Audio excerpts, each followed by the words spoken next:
dengan nomor induk dosen nasional 09 31 10 9302. Saat ini saya sebagai dosen pada program studi pendidikan geografi Fakultas Keguruan dan Ilmu Pendidikan di Universitas Muslim Buton. Saya mulai mengajar sejak tahun 2021 hingga saat ini. Video ini dibuat untuk memenuhi syarat sertifikasi dosen, yakni sebagai pernyataan diri dosen dalam unjuk kerja Tridharma Perguruan Tinggi yang dikenal dengan PDD, UKT, PT, khususnya dalam bidang pengajaran. Salah satu mata kuliah yang saya ampu yaitu Geografi Pariwisata dan Transportasi dengan bobot 2 SKS di semester 3. Adapun materi terdiri dari konsep pariwisata, dasar-dasar pariwisata, dan jenis-jenis pariwisata. Metode pengajaran yang diterapkan yaitu tanya jawab kepada mahasiswa. Sistem pembelajaran yang diterapkan yaitu secara tatap muka atau luring. Untuk capaian mata kuliah, mahasiswa diharapkan mampu memahami konsep pariwisata, dasar-dasar pariwisata, dan jenis-jenis pariwisata. Untuk komponen penilaian dilakukan dengan tes dan non-tes dengan kriteria penilaian kehadiran 10%, tugas 20%, ujian tengah semester 30%, ujian akhir semester 40%. Untuk lebih lanjutnya dapat dilihat pada video pembelajaran. Terima kasih. Bismillahirrahmanirrahim. Assalamualaikum warahmatullahi wabarakatuh. Waalaikumsalam warahmatullahi wabarakatuh. Puji syukur senantiasa kita panjatkan kehadirat Allah Subhanahu wa taala karena limpahan rahmat hidayah dan karunia-Nya kita masih dapat diberi kesempatan untuk hadir kembali di ruangan ini dalam keadaan sehat walafiat. Salawat serta salam selalu tercurahkan kepada junjungan kita Nabi besar Nabi Muhammad SAW, karena berkat perjuangannya lah para keluarga, para sahabat, dan para pengikutnya, alhamdulillah kita bisa merasakan yang namanya nikmat pendidikan, nikmat kehidupan, nikmat Islam, dan nikmat iman seperti apa yang kita rasakan saat ini. Adik-adik yang saya banggakan, sebelum kita melaksanakan proses pembelajaran saya absen dulu ya.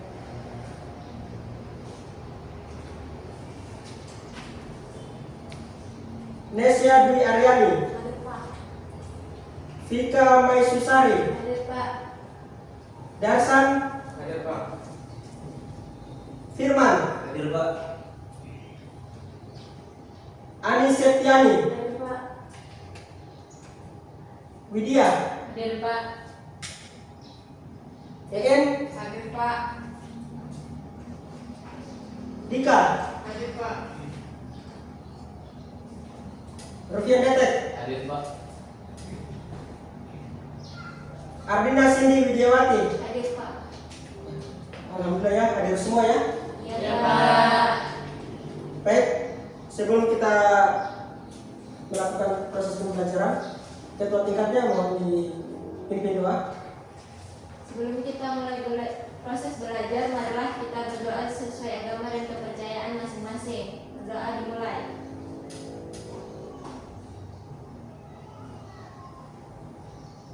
Doa selesai. Baik, kita lanjut di pertemuan kedua. Yang sebelumnya itu pertemuan satu kita sudah melakukan proses kontrak perkuliahan ya. Ada capaian dalam pembelajaran untuk mata kuliah geografi pariwisata dan transportasi.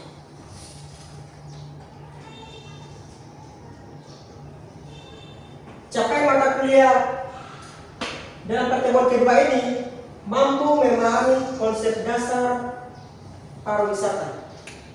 Kemudian ada sub capaian yang harus kita peroleh hari ini, yaitu mahasiswa mampu memahami konsep dasar pariwisata, jenis-jenis pariwisata, dan sarana pendukungnya.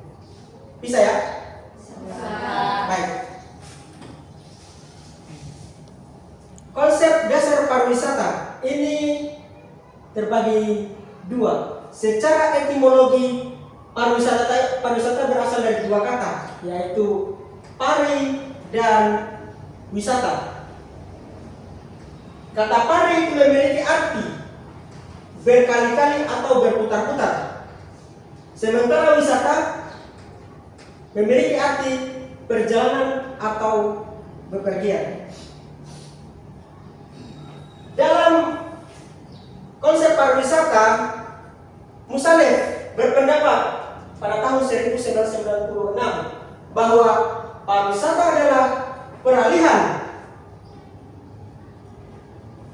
tempat untuk sementara waktu yang mengadakan perjalanan untuk memperoleh pelayanan dari perusahaan yang bergerak dalam industri pariwisata.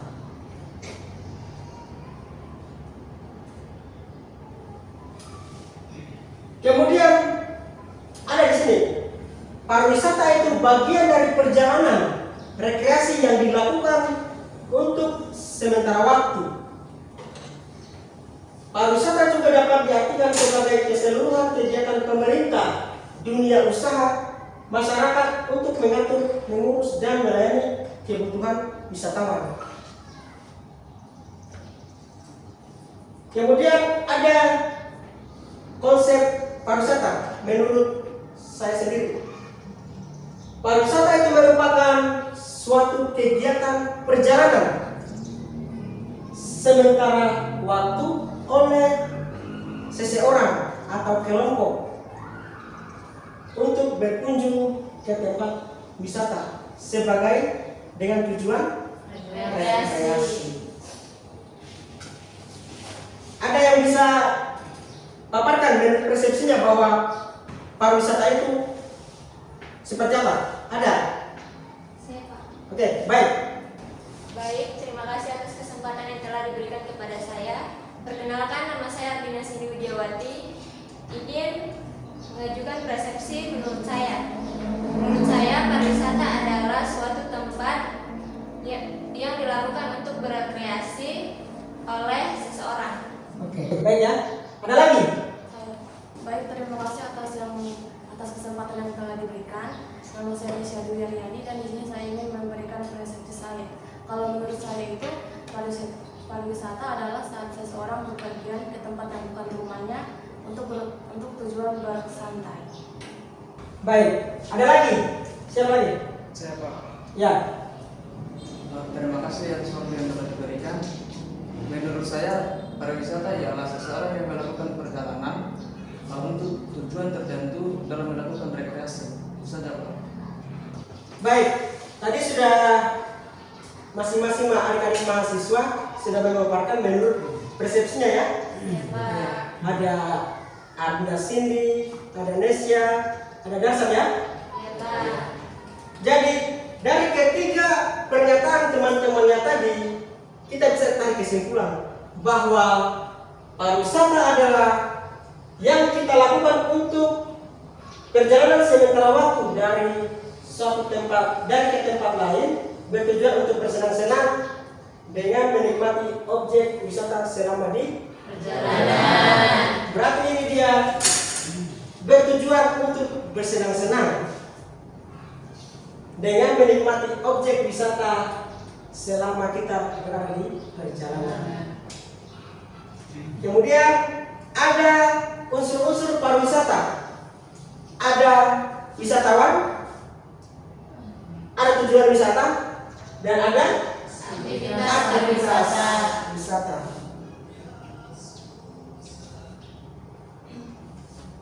Wisatawan ini seperti siapa? Turis. Ini masuk dari wisatawan apa? Asing. Kalau kita sebagai wisatawan apa? Lokal. Ketika kita berkunjung ke Pantai Nirwana, kita masuk kategori wisata lokal. Kemudian tujuan wisata. Ini ketika kita berbicara masalah tujuan berarti berbicara masalah tempat di mana yang kita akan tuju.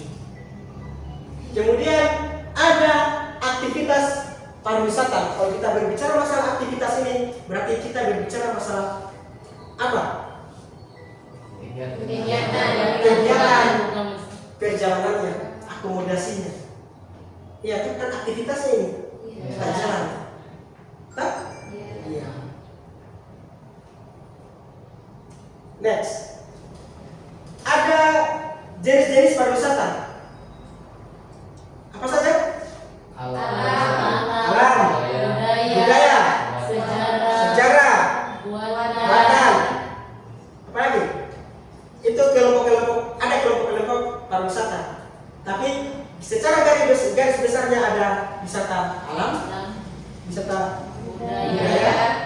wisata Buatan. buatan. Wisata alam seperti apa saja yang masuk dalam kelompok wisata alam? Pantai. Pantai, Gunung. gunung, Danau. Air jatuh. danau, air jatuh. Itu. Ya Pak. Kalau untuk wisata alam itu biasa untuk di Kota Bau-Bau di mana? Di Kabura-Burana. Kabura-Burana. Apa di sana? Air jatuh. Air jatuh, air terjun ya? Iya Pak. Iya, itu masuk dalam kategori wisata alam. Karena di sana ada proses apa? Air yang mengalir. Jatuh, air jatuh. Kemudian wisata budaya.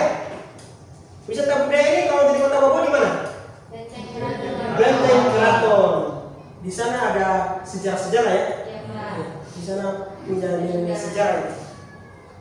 Kemudian wisata buatan. Untuk di Kota Bogor, Pantai Kamari. Pantai Kamali, Kota Merah, dan Bypass. Kalau di Kota Merah, aktivitas apa di sana? Olahraga. Jadi dia di sana masuk sebagai wisata olahraga. Iya kan? Itu bagian dari jenis-jenis pariwisata. Ada yang mau beri penjelasan wisata alam itu apa? Ada? Sedikit Pak. Oh sedikit. Wisata apa? Wisata alam. Wisata alam. Ayo. Terima kasih atas waktu yang telah diberikan. Kalau menurut saya wisata alam itu adalah berbicara bagaimana tentang keindahan alam itu. Jadi salah satunya di bagian Kota Bau-Bau ada salah satu keindahan alam, salah satunya adalah Bukit Sapama. Jadi itu salah satu wisata alam yang sangat diminati oleh banyak orang. Baik, tadi sudah disampaikan oleh temannya wisata alam itu dia bagian dari apa? Bentuk wisata yang terfokus pada daya tarik alamiah yang tidak ada campur tangannya dari orang lain, masih dalam secara alami. Itu biasa ada di Bukit Savana. Ada di mana tadi tempatnya? Di atas level 3 Pak. Di Kota Bau-Bau, di atas Separa 3. Bukit Savana itu bagian dari wisata alam yang memang punya ciri khas belum ada sentuhan dari manusia secara alami.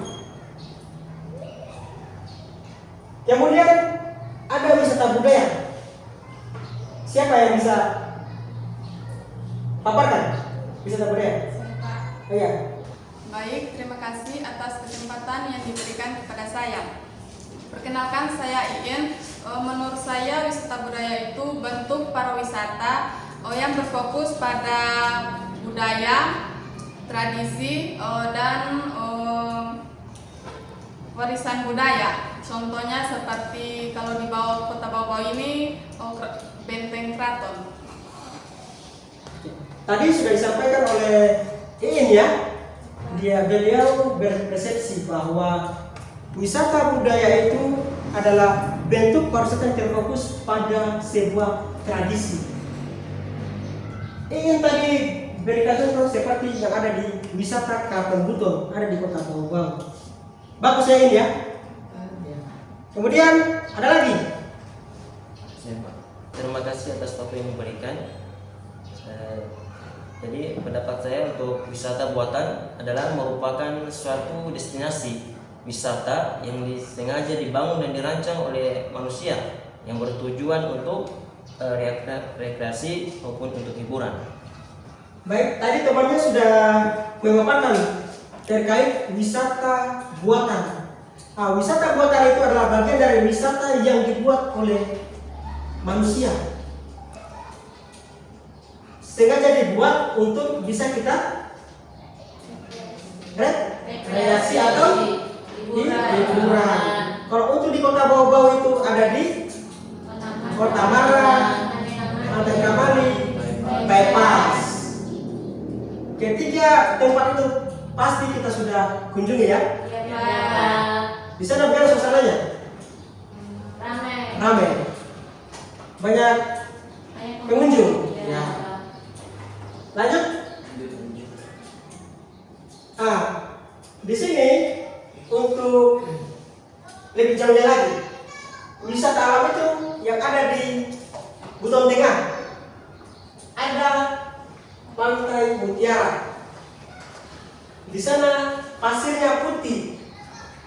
Di sana itu banyak penyu yang bertelur. Kalau ada kesempatan nanti jalan-jalan di sini ya, jalan-jalan. Salah Pak. Ini pasirnya pasir putih. Kemudian ada bisa tempat camping. Tadi untuk di Kota Bau-Bau ada Bukit Savana ya. Ya. Kalau di Jogja ada yang namanya Bukit Klangkong. Ini ada di Yogyakarta. Biasa ini masyarakat pergi camping. Mereka mendaki gunung. Kemudian ada wisata budaya di Yogyakarta. Ada Candi Borobudur. Di sana masuk kategori wisata budaya. Sudah pernah ke sana? Belum. Kita berdoa, mudah-mudahan bisa ke sana lagi. Ya, kalau Benteng Keraton sudah ya? Sudah. Candi Prambanan? Belum. Nah, kita berdoa mudah-mudahan bisa ke sana sekaligus. Ya toh? Iya, Pak. Karena segala sesuatu itu lahir dari doa dan niatannya kita. Kalau sudah niat dan berdoa insya Allah bisa. Bisa ya?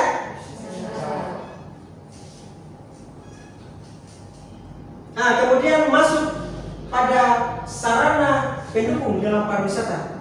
Ada sarana-sarana yang perlu memang kita lihat dan nikmati di sana. Karena kita sebagai wisatawan itu perlu dong menikmati apa yang ada di sana, selain pemandangannya, selain keindahan pantainya. Apa itu yang kita mau lihat? Armada angkutannya. Kalau andai kata di sebuah wisata, kalau akses jalan tidak ada, transportasi tidak ada, tentunya kita tidak bisa ke sana dong. Iya kan? Karena tidak ada akses transportasi, tidak ada jalanan, tidak ada jalur ke sana. Itu tidak bisa juga. Jadi kita didukung oleh armada angkutan. Kalau ada armada angkutan di situ, tentunya berarti ada jalur yang bisa kita lewati untuk roda 2, roda 4. Kendaraan pribadi. Kemudian sarana akomodasi. Ini seperti apa? Penginapan, villa, apa lagi? Gazebo, hotel. Ya toh? Ini yang harus kita lihat ini. Sarana ini. Kemudian ada restoran. Bagaimana kalau kita pergi di tempat wisata kalau tidak ada yang menjual atau tidak disediakan oleh di tempat yang kita tuju itu tidak ada pusat pembelajaran makanan. Tentu kita tidak ke sana kan? Iya, Pak. Tidak untuk kedua kalinya karena tidak ada yang namanya restoran atau biasa kita belanja, tempat belanja ya? Iya, Pak. Tempat belanja termasuk dalam sarana pendukung. Ada yang mau ditanyakan seputar pariwisata? Saya Pak. Ya. Terima kasih Pak atas kesempatan yang telah diberikan. Untuk pertanyaannya, seperti yang kita ketahui bahwa segala sesuatu pasti memiliki kelebihan dan kekurangannya. Jadi yang ingin saya tanyakan yaitu kekurangan atau kelemahan apa yang ada dalam pariwisata. Terima kasih Pak. Baik, tadi ada temannya yang coba menanyakan dalam perwisata ada yang namanya keunggulan dan kelemahannya, kelebihan dan kekurangannya. Tetapi temannya tadi dia bertanya tentang kelemahan dari sebuah pariwisata. Itu apa saja? Kelemahan daripada pariwisata, contoh seperti ada di Pantai Nirwana. Di Pantai Nirwana itu salah satu kelemahannya itu adalah akses jalannya berbatuan, belum diaspal. Adapun di aspal itu masih berlubang, itu masuk dalam kelemahan. Kemudian di sana masih terdapat sampah, itu kelemahan juga. Bahwa di sana masih banyak sampah-sampah yang berserakan. Itu berarti belum dilakukan pengelolaan secara apa? Secara baik. Itu masuk dalam kategori sebuah kelemahan. Bisa dipahami? Bisa, Pak. Kemudian dalam sebuah pariwisata atau tempat yang kita akan tuju, bila tidak ada yang namanya penginapan, itu bagian dari kelemahan. Musolanya itu bagian dari kelemahan. Sarana pembelanjaan itu bagian dari kelemahan. Apabila tidak ada yang saya sebutkan tadi, itu bagian dari kelemahan semua. Bisa dipahami? Bisa, Pak. Nah, baik. Kemudian karena waktu sudah menunjukkan pukul 11.20, saya beri tugas ya. Masing-masing adik-adik mahasiswa itu identifikasi satu jenis wisata yang ada di kampungnya. Identifikasi satu jenis, kemudian uraikan kelemahan dan keunggulannya. Bisa? Bisa, Pak. Jadi cukup satu saja ya. Satu wisata yang ada di kampungnya masing-masing. Kalau terdapat 2 wisata, ambil 1. Kemudian uraikan kelemahan dan kelebihannya. Bisa? Bisa, Pak. Saya kira cukup pertemuan kita pada pagi hari ini. Lebih dengan kurangnya mohon dimaafkan. Billahi taufiq wal hidayah. Assalamualaikum warahmatullahi wabarakatuh. Waalaikumsalam warahmatullahi wabarakatuh.